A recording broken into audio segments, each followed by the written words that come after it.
Welcome to another edition of Pens Down. This is the show that brings journalists from any part of the world. And here we get to understand what they go through. We talk about their journalism journeys, challenges, high times, low moments, and everything in between as far as their journey through their craft is concerned. Today we are traveling to Liberia. Okay. Today on Pens Down, I've been joined by a senior new narratives fellow who is also a panda reporter for Chengdu Radio and Television of the People's Republic of China. From Liberia, I have my guest today, Joyclyn. Thanks for joining me on Pens Down. It's a pleasure, Stephen. Thanks for giving me your platform to be able to share my story. So, how did you discover the journalist in you? What brought you into journalism? So, firstly, I grew up with two girls. So they both happen to be a best friend of mine. And one had this whole situation where the mother and the father broke up, and she had to stay with her mom and stepdad. So the mom, due to some personal reasons, she decided to keep the daughter from the father. So oftentimes we will then have to go and to go to her father, my friend's father, so that she just have that kind of conversation, father and daughter conversation with the father.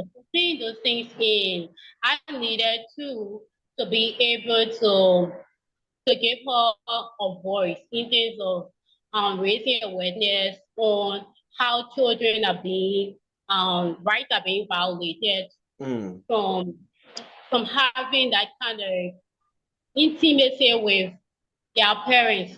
Yeah. You don't want to be served.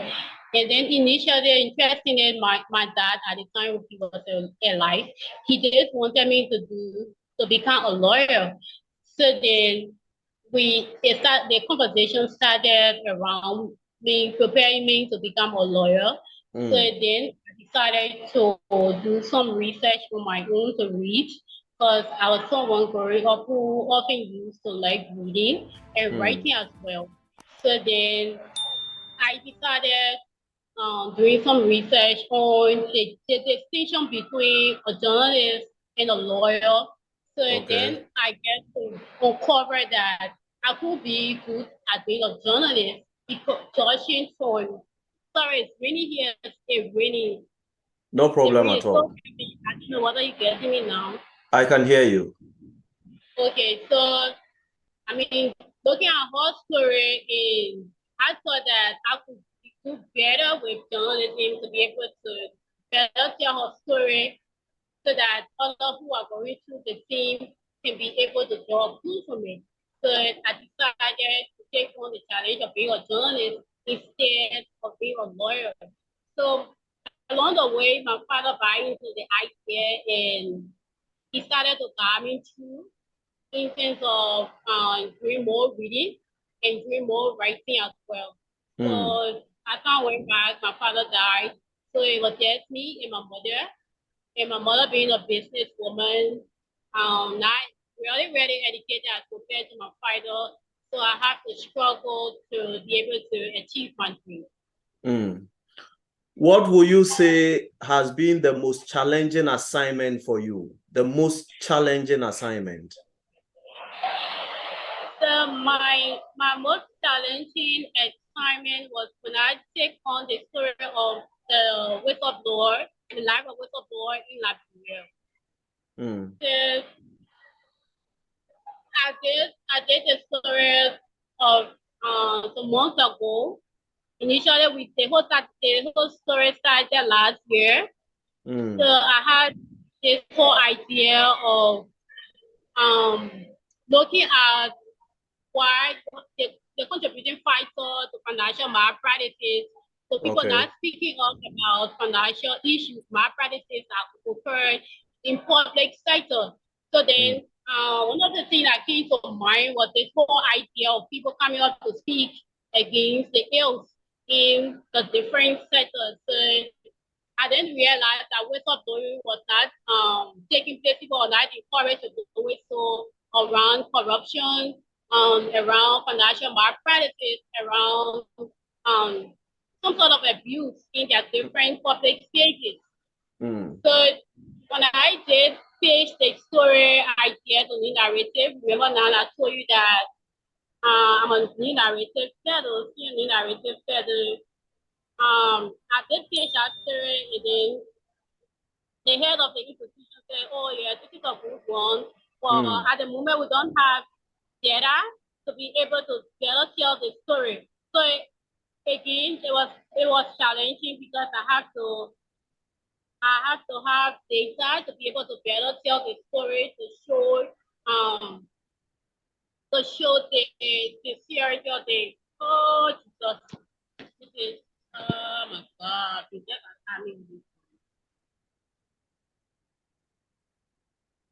Yes, go ahead, please. Okay, so as I said, it was just my challenging story that I've taken on. So as I said, last year, 2021, I decided to know why people was not coming out to speak against ills in their different public spaces. So then I realized that the issue of whistleblowing was not encouraged either by state personnel, actors within the sector to encourage people to come out and speak against these issues. So I decided to write on the status of whistleblowers in Liberia, whether they were getting the needed protection to enable them to come out and speak about these different issues of malpractices, corruption, abuses that was ongoing within their different public spaces. So when I get the page in the narrative consented to the page, they okay the page. And then my boss, they say to me that this is a test, so I'm not 100% sure you can deliver. But on this assignment, because one thing back then was the whole issue of data, because there's been no data in terms of how many persons have spoken out about corruption in their different public spaces, or how many of these corruption issues that they blew whistle about ended up in court, how many of them were tried and stuff like that. So she said, but the challenge is yours. I'm going to look at this page and give you the benefit of the doubt to deliver, to prove yourself on this story. So it was me having to keep all of the data because, as I said previously, there was no data, absolutely no data. So we have to keep track of the different cases, different incidents that we have heard about in the past or that might have unfolded within the state of the investigation that I was doing. So we found like 10 whistleblowers. Initially, we reached out to them to tell their story along the line. Yes, along the line, some of them declined. So we had two to three persons who they thought mustered the courage to tell their stories. So we used those three persons in the article that we did. And for me, that was a challenging one because it was my life, my family life, because I know many days, aside from the research that I do, I will be going home with fear in mind that someone might realize that I'm going after this story and want to come after me to silence this story. So yes, that was challenging for me, as I said, because it was a risk. It was a risky one. I know that it was a risky one in our society. The way things are, people don't want to be reported.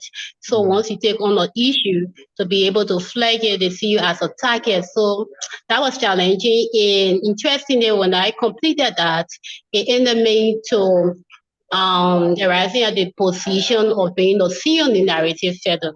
So I'm grateful that at one point, muster the courage to I also have in mind that this was threatening to my family, but then at the end of the day, I took into consideration the nation and the issues that people who have blue whistle was facing. So I'm grateful for that. So how long have you been in journalism altogether? How many years now?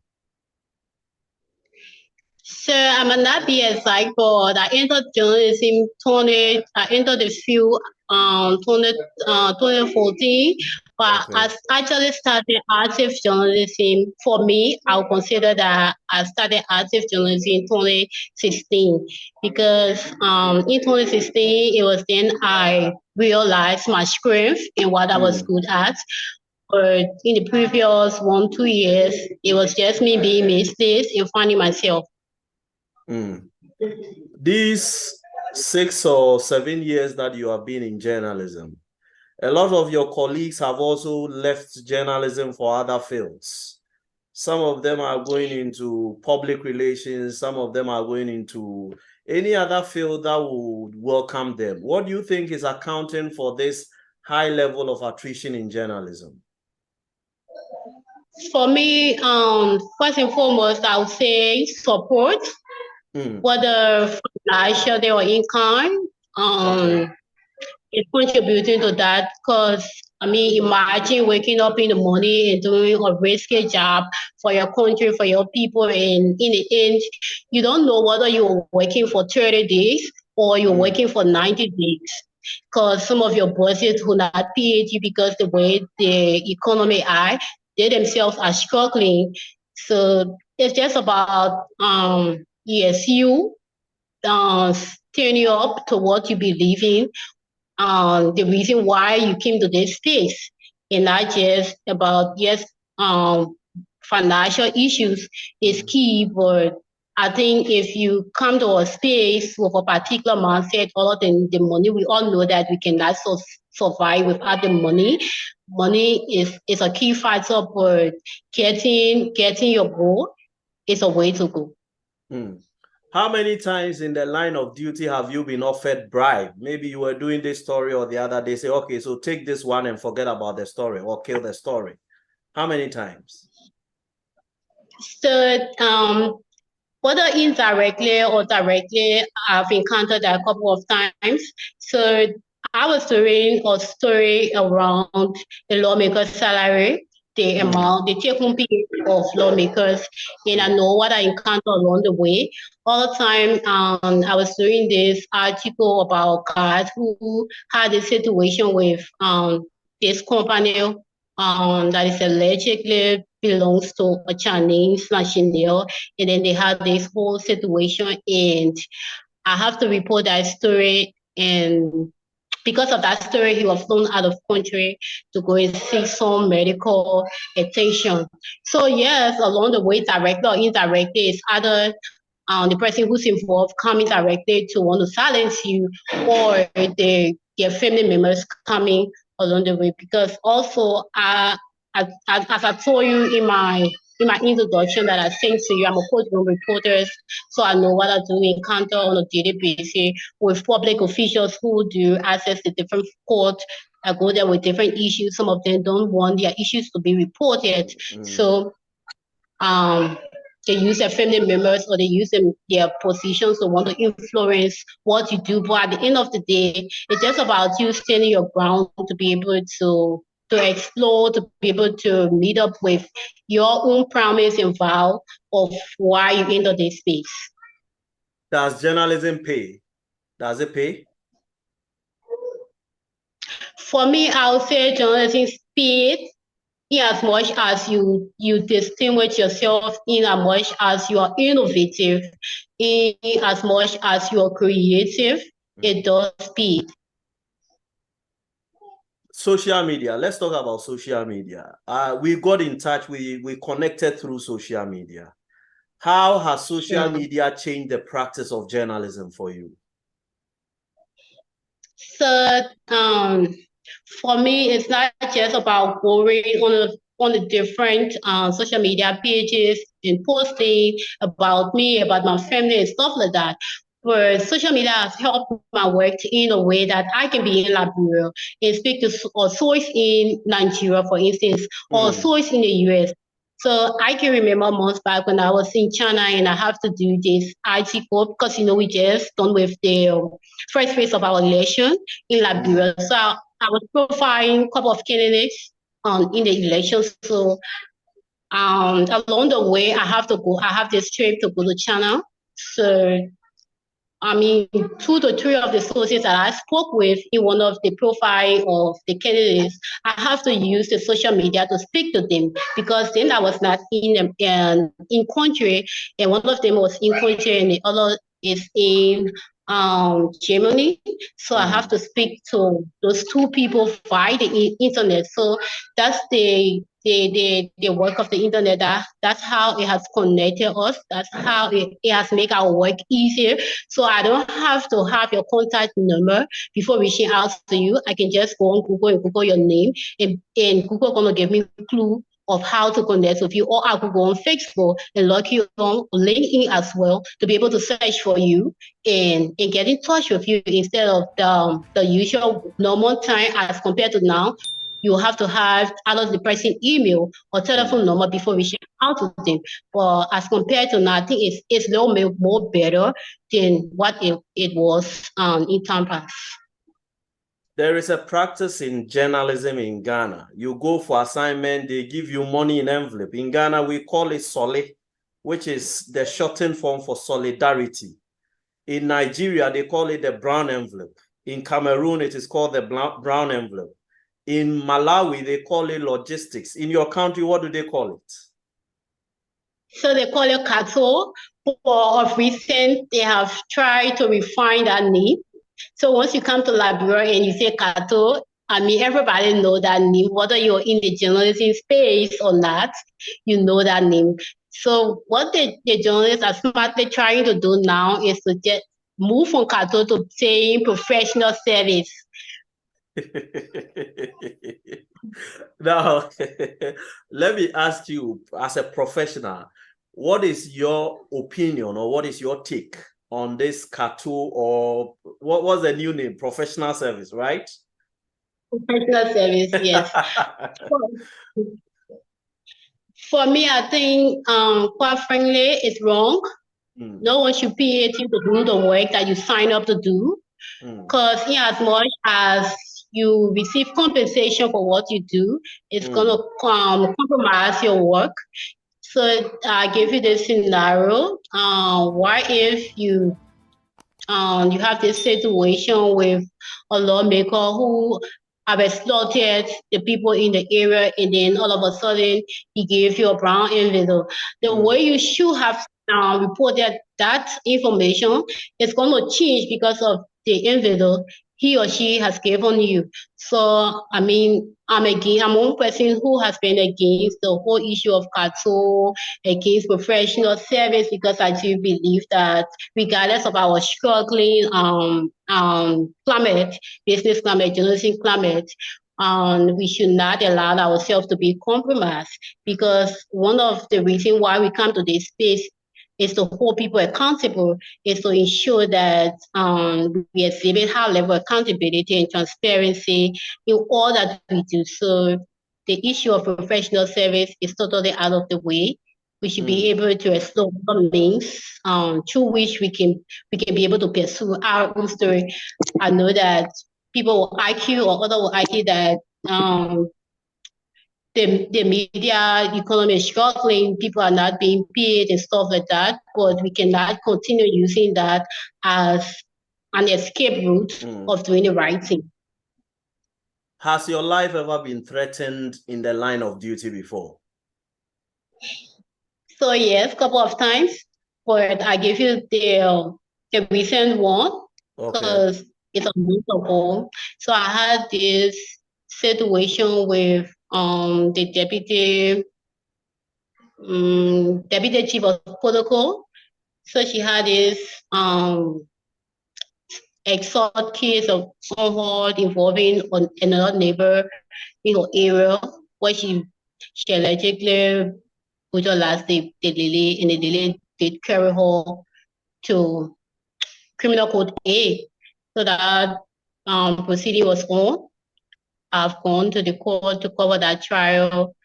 So in the process, because the way the court operates in Liberia, you are not allowed to take the photograph of a defendant or the complainant in open court. But once the person comes out of the court, you have an absolute right to take their photograph or to even interview them as well. So the case has just over, and that was the judgment. In fact, so the day of the judgment, I've gone to cover the judgment, and then after the judge has given his final judgment, the verdict, so the court did adjourn her guilty for assaulting the lady and stuff like that. So I came out of the court, they're waiting her. When she came out, I took a picture. And then she had her daughter with her. They decided to chase after me, and they insisted that I delete the photograph. So luckily for me, I wasn't using a camera that day. Instead, I was using my phone. So I managed to have thrown my phone somewhere that she could not easily get. But in her mind, I still had the phone on me because I had my bag.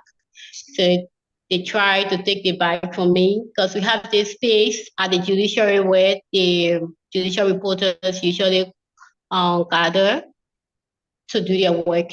So I managed to enter that room, and she broke into the place along with her daughter, causing scene. And then the sheriff have to come around to help me in the process to remove my blast and stuff like that from their hands. And so the sheriff tried to, tell us that it was not wrong for me to do her photographing as much as she had left the courtroom, but she could not listen. It kept disturbing, liking things and doing no agreement, how they usually do the thing when they're angry and stuff like that. So at the end of the day, some of the lawyers and the sheriff, they were able to calm her down, and she realized that she was in the wrong. She left. So after that situation, we have a couple of people reaching out to me. I remember someone reached out to me from Ghana to be able to explain my story, because some of the colleagues who were there did video. Some of them did some writing and stuff like that. So other colleagues from Ghana and Nigeria, they did see their video and the articles to that effect, and then they reached out to me. They spoke to me. So yeah, along the way, I had this fear because I think I was going against a powerful figure, and this is a lady in a community that everybody knows to be the tough one. And with her position, I felt threatened at the time, but at the end of the day, I have to encourage myself that all of these are part of what I signed up for. Wow. Wow. Now, people are asking for or calling for the licensing of journalists. Should journalists be licensed? Do you support calls for the licensing of journalists? So I will support the calls for the licenses of journalists, because it's going to ensure some regulatory stuff. It's going to regulate the activities of journalists. But again, the lessening of the journalists that we are calling for, because in Liberia how it works is the government who issue lessons to media owners to be able to operate. So in that, it makes it even more difficult for the father or the mother body who supersees the activities of journalists to be able to properly monitor their activities and even issue measures to prevent them from being unethical. So if we have the whole issue of lesson or accreditation to operate squarely being in the power of the body of the president of Liberia, or I don't know how you call it in your country, but in our country we call it president of Liberia.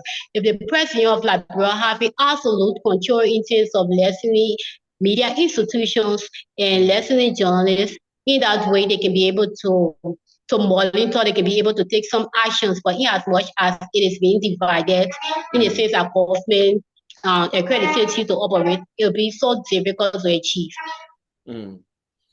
What are your golden moments? What are those special moments in the line of duty that you cherish so much? So my golden moment would be me speaking out to reaching out to a source, and then he or she consent to speak to me, and I go there without any without then retracting the word in a down meaning to say, oh, I'm sorry, I cannot speak to you.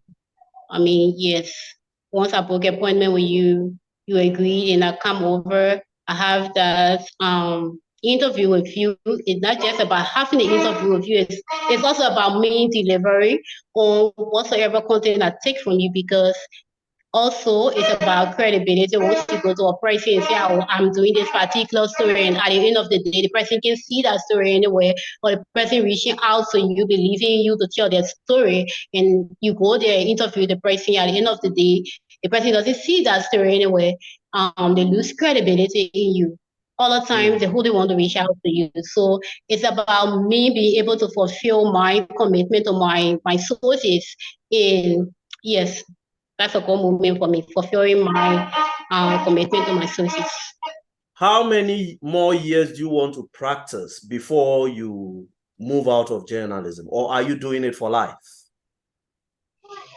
So for me, it's a lifetime thing, because even to the point where I will feel achieved, I will feel I have achieved or I have arrived, I still want to be a guardian for the younger ones, because this is something that I did not get to experience when I was coming up. Remember, I told you 1 or 2 years of my professional career, I was lost in trying to find out who I really was, what I was really good at, whether it was print or electronic broadcast I was good at. So 2 years into my career, I was looking for my way out. So I don't want young journalists struggling their way out. I want to be there to be able to guide them through. Yes. But I do not agree that you should treat those 2 years that way, because they are foundational to who you have become. No matter the mistakes or the challenges you had, that was the time you were able to discover yourself, to know which aspect of journalism really will suit who you are. So for me, I think even those 2 years are more important. Sure. It is important in that it allows me to reflect, to know how far I have come in my career, and where I need to adjust, where I need to do more, and what I think I have done. If we are to go back into time 10 years, are you still going to choose journalism, or you think of something else? 10 years from now, or 10 years back, I will still choose journalism, because, as I said, I came to this space to give voice to the marginalized children, to women who don't have the voice to speak for themselves.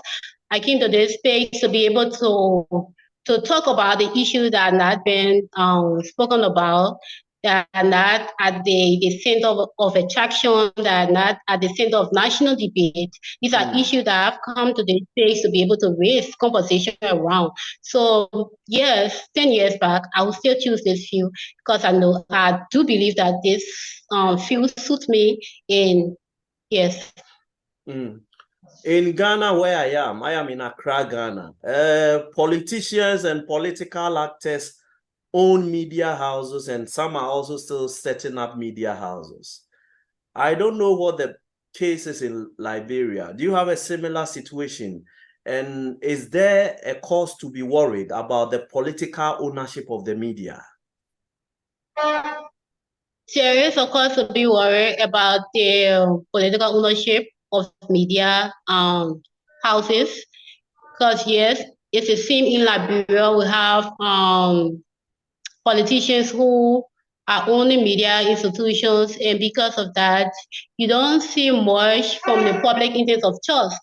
The public doesn't come trust the journalists anymore because they place everybody in the same category. Like, I mean, you have some side or you have some alliance, but in the end, it's just about you disabusing their mind. It's about you distinguishing yourself from the others.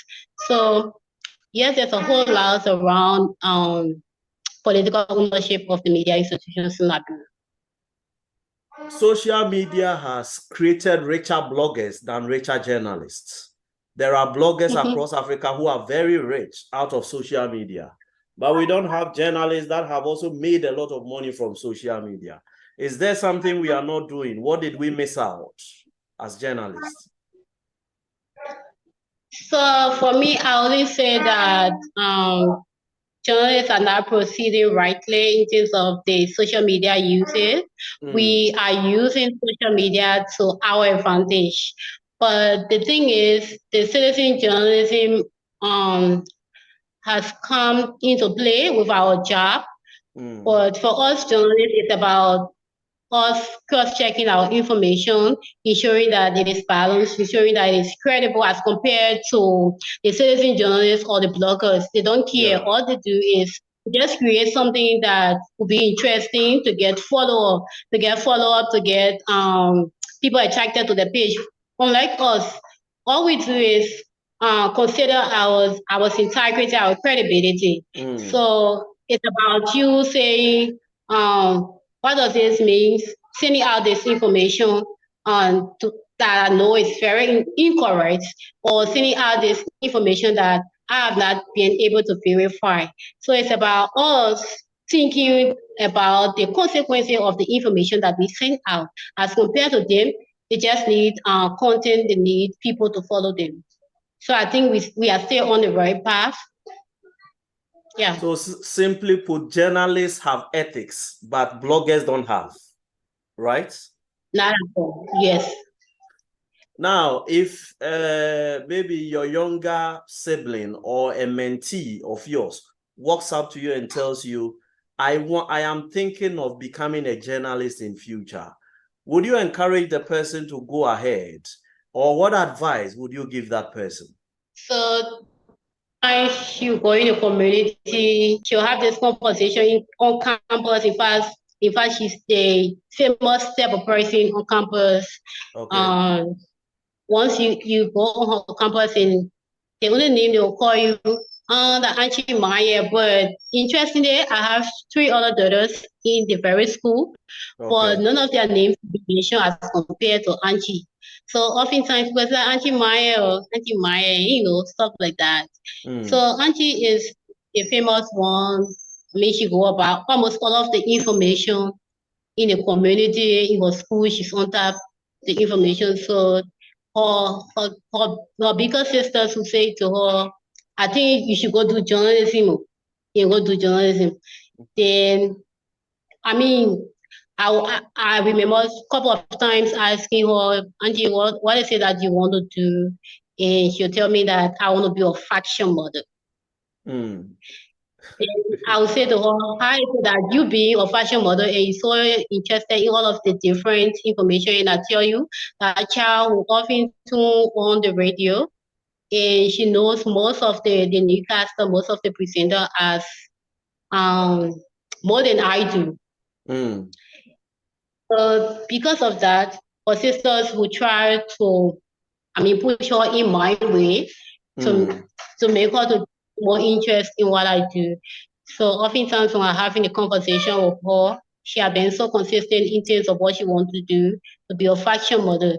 So other times there will be some children in my church who reach out to me to be able to provide some kind of guidance in terms of what is entails to becoming a journalist. And all the time it will be some university students or high school students reaching out to me, either from schools that I've graduated from in the past, reaching out to me to be able to have this conversation around what is expected of a journalist. And I remember a couple of times giving advices to advice, sorry, to 2 or 3 persons who are doing so well in their space, though they are radio journalists, but I'm so proud of them. Some of them most often reference me at every event that they go. So for me, it's not a competition thing. It's just about distinguishing yourself. So I see all of my colleagues as people whom I should be able to call to attention, especially when I know they are sleeping, they are not doing well. So aside from them doing well, other times I have to call them to say, yes, we have this constraint, but if you know your reason why you come to this space, you have to push more to be able to achieve.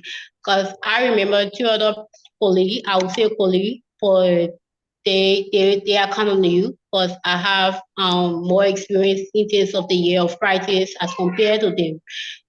Then reaching out to me for every steps along the way to say, oh, I want to do this story. How do I go about it?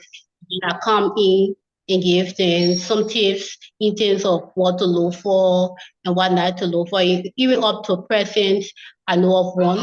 She never go on the assignment without ranking one line. Even to the point I would tell her, oh, Olivia, I'm busy, but can we speak at the time? She said, no, this is crucial. I want in. I mean, if people can rely on you, if people can trust you, if people are able to reach out to you, you too should be able to put yourself in that high state by giving them what they want. So to me, it's not about being competition with anyone. It's just about rallying around each other to be able to grow in our different spaces, to be able to explore, to be able to live up to our commitment to society. My final question. You are a fact checker, and fact checkers are seen as troublemakers. The politicians and public figures see fact checkers as troublemakers. Why is it that I said this yesterday and today you came here to say what I said is completely false, or what I said is not true, or what I said is this? What has been the response of the public, especially political or public figures, to the fact checking you've been doing? Are they excited about it, or they are not happy with you? Of course, they're never going to be happy because at one point they will hail you for what you do. Other times they will try to bring you down. They discredit you because it doesn't go in your favor. So I remember sometimes people who tag you to a particular political parties because you have done some check around what they have said and you find out that it was incorrect, it was not true. That has been a information that they have spread to the public, and then they will come back to see you doing a work for a particular political party. So we have encountered a lot of that along the way. For, as I said, at the end of the day, we come to this space for a particular goal, for a particular reason, and we have to get that. Thank you for this conversation. I'm truly grateful for joining me today on PENSDOWN. And I'm also grateful that you don't know me from nowhere, but just by seeing my profile on LinkedIn, you're able to connect with me, to be able to give me a platform for me to be able to share my stories. And I think this is my third international interview that I have had so far coming in terms of my work that I've done my journey as a professional journalist. So I'm grateful for the space you have given me, and I'm also open and waiting. And I hope that we can have some other conversation, other topics, some other time. So I'm grateful. Right. This has been PENSDOWN. Here we talk journalism journeys and we connect with members of the Noble Increase fraternity anywhere in the world and get to understand what they go through. A lot happens before you get the news and all that, but they never get to talk about it because the principles of news reporting is such that the experiences of the journalists are not part of the news. It is what happens that they always mirror. Today we went to Liberia and my guest has been our Joyclyn, where she joined me from Liberia, and she's spoken to us, taking us through the ups and downs of her journey, how she started, how things were difficult from the beginning, but she never gave up. And here she is, some 7, 8, 9 years on, soldiering on. Now she says journalism is till death do her part. It is an unbreakable union, marriage for life.